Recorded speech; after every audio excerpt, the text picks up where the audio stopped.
안녕하세요. 편한생활 TV입니다.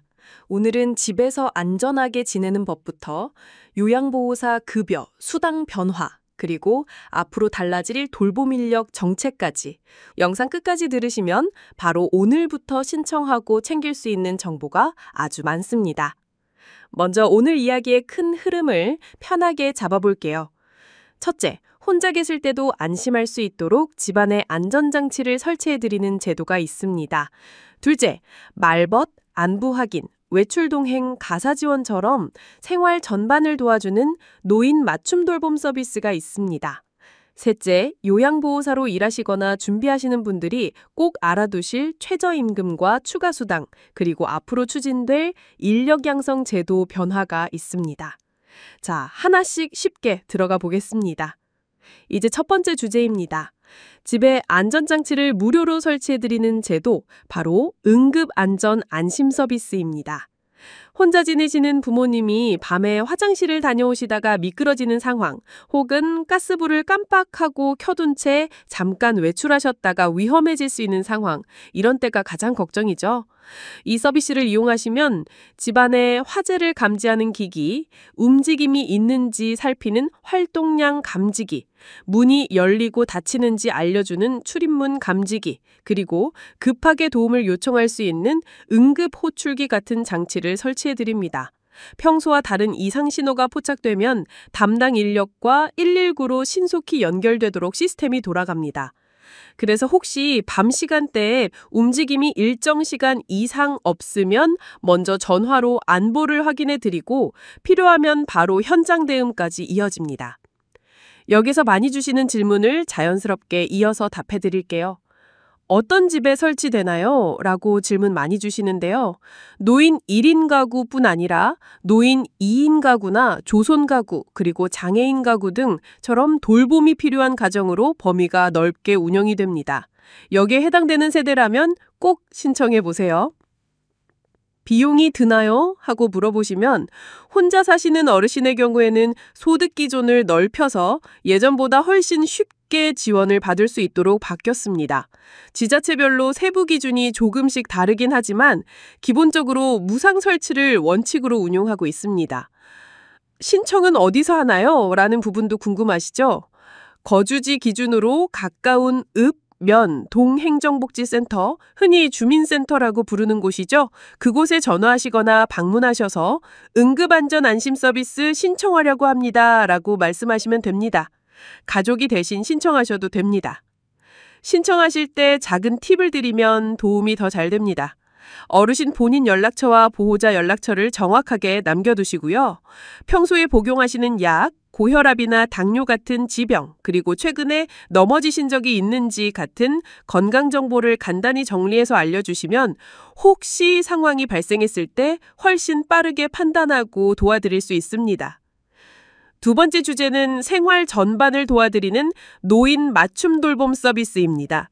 이 서비스는 말 그대로 일상생활의 안전과 정서, 그리고 사회적 활동을 두루 챙겨드립니다. 예를 들어 정기적인 안부 전화와 방문으로 안전을 확인하고 집안 청소나 정리정돈 같은 가사 지원, 병원이나 보건소에 가실 때 외출을 함께 동행해드리는 지원도 있습니다. 혼자 지내다 보면 대화를 나눌 일이 적어지죠. 말벗처럼 따뜻하게 이야기 나눠드리는 정서 지원도 포함되어 있습니다. 여기서도 질문으로 많이 물어보시는 걸 바로 대답 드릴게요. 누가 받을 수 있나요? 라고 여쭤보시면 보통 65세 이상 중에 기초생활수급자나 차상위층 또는 기초연금 수급자이면서 돌봄이 필요하다고 판단되는 분들이 대상이라고 이해하시면 쉽습니다. 독거 어르신, 조손 가구처럼 도움이 꼭 필요한 가정이 우선됩니다. 장기 요양이랑 뭐가 달라요? 라고 하시면 장기 요양은 주거 신체 활동 지원에 초점이 맞춰져 있고 노인 맞춤 돌봄은 정서 지원과 사회 참여, 생활 관리 같은 부분을 넓게 보완해 준다고 생각하시면 됩니다. 그래서 두 제도는 서로 경쟁이 아니라 서로를 채워주는 보완 관계라고 합니다. 어떻게 신청하나요? 라고 하면 주민등록상 주소지에 면동 행정복지센터로 가셔서 노인 맞춤 돌봄 서비스 신청하러 왔습니다 라고 말씀하시고 상담과 간단한 조사 과정을 거쳐서 가장 알맞은 서비스로 연결받으시면 됩니다. 세 번째 주제는 요양보호사로 일하고 계신 분, 그리고 준비하시는 분들이 가장 궁금해하시는 임금과 수당 이야기입니다. 먼저 기본이 되는 최저임금부터 정확하게 짚고 넘어가겠습니다. 최저임금이 오르면 요양보호사 급여에도 직접적인 영향이 있거든요. 예를 들어 월 환산액은 주 40시간으로 계산해서 월 209시간 기준으로 215만 6,880원입니다. 라고 이렇게 실무에서 계산해 드리면 훨씬 이해가 쉽습니다. 즉, 주 40시간으로 일하신다고 가정하고 한 달로 환산하면 일반적으로 209시간을 기준으로 잡습니다. 이 기준 시간에 시간당 최저임금을 곱하면 월급여의 바닥선이 나옵니다. 여기에 야간 근로, 휴일 근로, 연장 근로가 있으시면 그 시간만큼 가산수당이 붙고 기관의 내부 임금 체계에 따라 추가 항목이 더해질 수 있습니다. 이제 추가 수당 두 가지를 꼭 챙겨보겠습니다. 먼저 장기 근속 장려금입니다. 이 장려금은 같은 기관에서 꾸준히 근무하신 기간을 기준으로 지급 구간이 나뉘는데요. 세 구간으로 이해하시면 쉽습니다.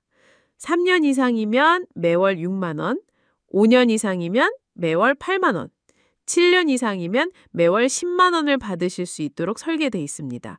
그래서 기관을 자주 옮기기보다 한 기관에서 성실하게 쌓은 경력이 실제 급여의 보탬이 되도록 구조가 짜여 있습니다. 다음은 선임 요양보호사 수당입니다. 경력이 일정 기준을 넘고 승급 교육을 이수하신 뒤 기관에서 선임으로 지정을 받으시면 매월 15만 원을 별도로 받게 됩니다. 여기서 중요한 포인트를 실제 말로 정리해 드릴게요. 경력은 보통 5년을 기준으로 보는데요. 시설급여 기관에서 월에 120시간 이상 근무하신 기간을 합해서 60개월을 채우고 공단에서 진행하는 승급교육을 들으신 다음 소속기관에서 선임으로 공식 지정이 되어야 합니다. 이렇게 세 가지가 채워지면 선임수당이 나옵니다. 선임이 되시면 신입 요양보호사 교육, 현장 사례관리, 1차 고충상담 같은 역할을 맡게 되는데 책임과 보람이 함께 커진다고 이해하시면 됩니다. 정리해서 한 문장으로 기억해 보겠습니다. 기본 급여는 시간당 최저임금의 근로시간을 곱해서 잡고 여기에 장기근속 장려금과 선임 요양보호사 수당을 더하면 실제 받는 월급이 늘어납니다. 다만 실제 계약서는 기관마다 구조가 다를 수 있으니 기본급과 각종 수당 항목이 따로 구분돼서 표기되어 있는지 꼭 확인하시고 서명하시는 걸 추천드립니다. 이어서 앞으로 바뀌는 인력 양성 정책도 짚어드릴게요. 돌봄이 가장 많이 필요한 초고령 사회로 가면서 정부가 외국인 유학생을 대상으로 한 요양보호사 양성 체계를 시범적으로 운영하겠다는 계획을 내놨습니다.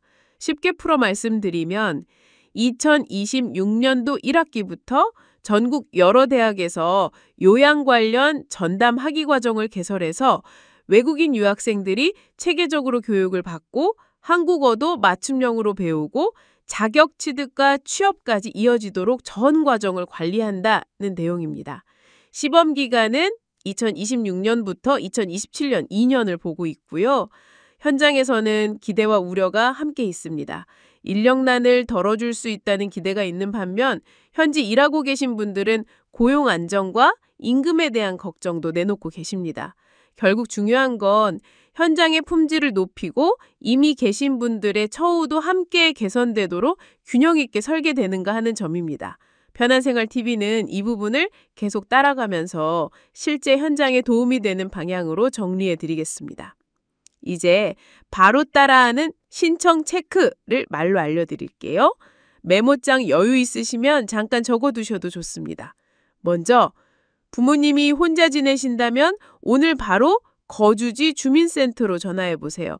응급안전 안심 서비스 신청하려고 합니다. 우리 집이 대상이 되는지, 설치 일정은 어떻게 되는지, 준비할 서류가 무엇인지 알려주세요. 이렇게 말씀하시면 담당자분이 차근차근 안내해 주십니다. 다음으로 말벗이나 외출 동행, 집안 정리 같은 생활 지원이 꾸준히 필요하다고 느끼신다면 노인 맞춤돌봄 서비스 상담받고 싶은데요 라고 주민센터에 요청하세요. 접수하고 간단한 상담 조사를 거쳐서 맞춤형으로 지원이 연결됩니다. 마지막으로 요양보호사로 일하고 계신 분은 지금 다니는 기관에서 근속 연수가 몇 년인지, 같은 기관에서 몇 년을 채우렸는지부터 확인하세요. 3년, 5년, 7년 이 구간이 장기 근속 장려금의 핵심입니다. 그리고 승급 교육 일정이 언젠지, 선임 지정 절차가 어떻게 되는지 기관에 물어보시고 가능하면 교육 일정을 미리 잡아두시면 좋습니다. 이제 현장에서 들은 실제 사례를 말씀드리겠습니다. 첫 번째 사례입니다. 혼자 사시는 79살 김춘모 어르신 이야기예요. 어르신이 평소에 어지럼증이 자주 있고 예전에 화장실에서 한번 크게 미끄러지신 적이 있어서 늘 마음이 불안하셨답니다. 그래서 집에 화재 감지기, 활동량 센서, 응급 호출기를 응급안전 안심 서비스로 설치하셨어요. 그랬더니 밤에 움직임이 오랜 시간 잡히지 않으면 담당자에게 바로 연락이 가서 전화로 안부를 물어주시더랍니다. 한 번은 부엌에서 연기가 많이 나서 장치가 작동했는데 자동으로 연락이 연결돼서 빠르게 조치가 되었고, 그 뒤로는 이제는 혼자 있어도 훨씬 마음이 놓입니다. 정말 고맙습니다. 라고 하셨습니다. 두 번째 사례입니다. 무릎 관절이 불편하신 76살 이영자 할머니 이야기예요. 병원 가는 날이면 계단 내려가는 것부터 늘 걱정이셨대요. 노인 맞춤 돌봄 서비스로 외출 동행을 신청해서 정해진 날에 안전하게 병원까지 다녀오시고 집안 정리와 세탁도 조금씩 도움을 받으시면서 생활이 한결 가벼워졌다고 하셨어요. 무엇보다 말벗 지원을 통해서 한 주에 한 번씩이라도 누군가와 따뜻하게 안부를 주고받는 시간이 생겨서 마음이 든든해졌다고 전해주셨습니다. 세 번째 사례입니다. 7회를 한 기관에서 성실히 일하신 최정아 요양보호사님 이야기예요.